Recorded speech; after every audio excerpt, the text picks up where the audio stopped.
In this video, we'll be talking about how to activate the HSBC Security Device. So in order to activate it, let's first know what it is.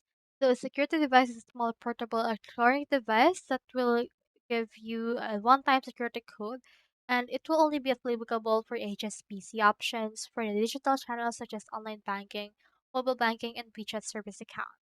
So in order to get a security code, you just need to bring that in there, and then from in there just make sure to get the Priscilla security device. You can call them, or you can also get the digital authentication from there. You can click onto this right here, and as you can see, in order to do that, you first need to head over and add it into your devices by clicking on the manage devices option under the contact HSBC and the top of the profile option in the very bottom. Then just manage your devices and activate it using the following instructions from there. Then head over and then use it. Just set up for a PIN, turn on your device, and generate transaction data. And if you forgot your PIN, you can head over and log into online banking and retrieve it from there.